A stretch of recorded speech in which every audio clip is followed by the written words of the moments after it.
ألا بذكر الله تطمئن القلوب.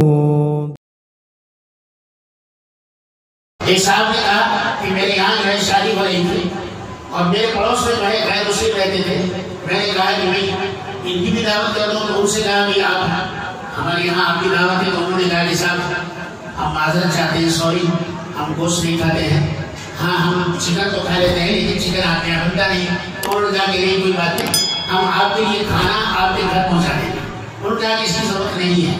چنانچہ انہوں نے کیا کیا, چاول اور روٹی کا یعنی چکن کا گوشت اور مسالے وغیرہ بھی سب پہنچا دیا اور کہا کہ آپ اپنے گھر میں بنا کر کھائیں.